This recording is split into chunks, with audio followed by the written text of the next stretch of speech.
Voilà, je vais vous inviter aujourd'hui à faire une petite lecture dans un livre de la Bible que l'on connaît très peu parce qu'il fait partie de ce qu'on qualifie de petits prophètes.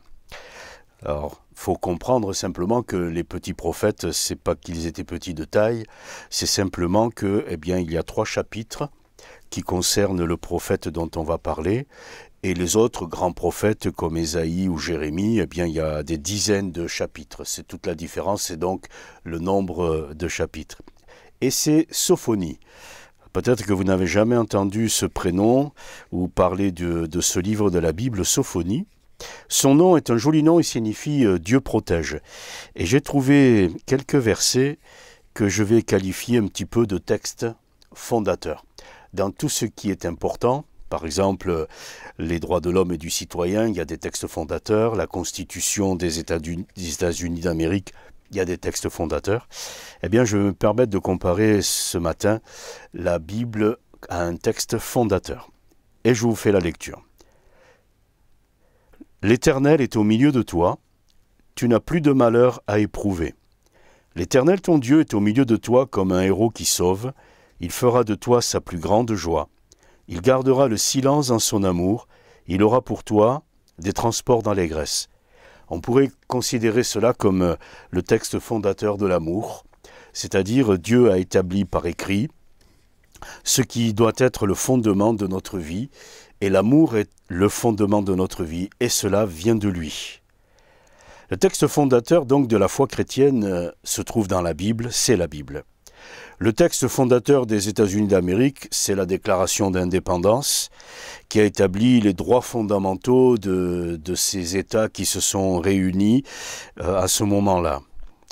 Et puis il y a ensuite le texte fondateur de la Constitution des États-Unis. Souvent on en entend parler, certains y faisant référence, et qui commence ainsi « Nous, le peuple ». La Déclaration des droits de l'homme et du citoyen, dans son article 1er, dit « Les hommes naissent et demeurent libres et égaux en droit ». Donc nous sommes avec des textes fondateurs qui sont composés par des hommes, par des femmes, qui définissent ce qui est important pour eux. Je vais faire le parallèle avec la Bible, où c'est Dieu qui nous a donné sa parole pour définir ce qui est important pour lui et pour nous. Donc le texte fondateur de l'amour, nous l'avons lu, c'est ce passage qui dit « L'Éternel ton Dieu est au milieu de toi, comme un héros qui sauve. Il fera de toi sa plus grande joie. Il gardera le silence dans son amour. Il aura pour toi des transports d'allégresse. » Que chacun comprenne, se rappelle et surtout n'oublie pas combien Dieu fondamentalement nous a aimés, nous aime et nous aimera toujours. Le texte fondateur du salut, c'est un autre passage de la Bible qui dit ceci, « Dieu a tant aimé le monde qu'il a donné son Fils unique afin que celui qui croit en lui ne périsse pas, mais qu'il ait la vie éternelle. » Quand nous avons besoin de faire référence à l'amour, il faut revenir au texte fondateur. Quand on a besoin de faire référence au salut de notre âme et au pardon de nos péchés, il faut venir consulter le texte fondateur. Je vais rajouter 2 autres textes fondateurs. Celui du paradis. Celui du paradis se trouve dans l'évangile de Jean, au chapitre 14, et je vais me permettre de lire les quelques premiers versets de ce chapitre 14 de l'évangile de Jean, où Jésus dit « Que votre cœur ne se trouble point, croyez en Dieu et croyez en moi. Plusieurs demeurent dans la maison de mon Père. Si cela n'était pas, je vous l'aurais dit.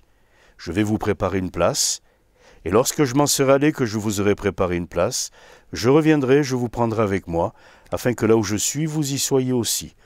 Vous savez où je vais, et vous en savez le chemin. » Voilà le texte qui nous sert de base quand il s'agit de réfléchir ou de parler du paradis. Le paradis, ce ne sont pas les hommes qui le définissent, c'est Dieu. Et l'Église, et je terminerai avec cela, c'est pareil. Jésus a dit à l'apôtre Pierre, cette déclaration que tu viens de faire, en parlant de moi, quand tu as dit « Tu es le Christ, le Fils du Dieu vivant », c'est le texte fondateur de l'Église. Jésus dira, sur cette déclaration, je bâtirai mon Église. Donc en conclusion, les hommes ont établi des textes fondateurs pour la vie présente et souvent pour la Constitution, la Déclaration d'indépendance des États-Unis ou la Déclaration des droits de l'homme et du citoyen, ça a été après des temps de guerre, des temps de révolution. C'est à partir de là qu'on a pensé, qu'on a voulu et qu'on a établi ce que l'on veut pour vivre une vie respectable, en respectant les autres, une vie dans la paix, une vie dans l'amour. Eh bien, Dieu a établi des textes fondateurs pour la vie présente, pour notre vie de tous les jours, et surtout pour l'éternité. Et cela s'est fait après une bataille importante. C'est lorsque Jésus a accepté de donner sa vie sur la croix pour prendre sur lui le châtiment que mérite le péché. Le texte de la parole de Dieu qui parle du péché, c'est un texte fondateur évidemment, mais ce texte fondateur vient fondamentalement indiquer que, à cause de son amour, c'est lui qui prend le châtiment que mérite le péché, d'où le pardon. Et chaque fois que l'un ou l'une d'entre nous vient dans la prière confesser ses péchés à Dieu et lui demander au final « pardonne-moi », eh bien, il s'appuie sur le texte fondateur de la parole. Il nous a tant aimés qu'il a donné son Fils, afin que nous recevions le pardon de nos péchés, le salut de notre âme, et que nous ayons l'assurance que notre nom, du coup, peut être inscrit dans le livre de vie. Tous les textes fondateurs ont une histoire. Celui de la parole de Dieu, c'est l'histoire de l'amour de Dieu pour l'humanité. Lisez la parole de Dieu, lisez les petits prophètes, en particulier Sophonie, en se rappelant que son nom signifie « Dieu protège ». Voilà ce que Dieu veut faire dans nos vies, prendre soin de nous. Que Dieu vous bénisse. On peut se recueillir et prier.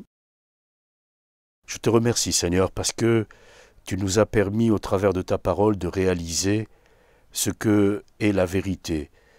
Quels sont les sentiments que tu as à l'égard de chacune et chacun d'entre nous.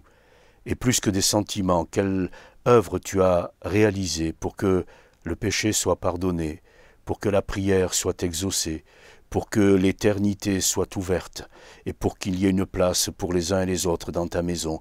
Bénis chacune et chacun qui entendront ce message. À ton nom, Seigneur, nous donnons toute la gloire.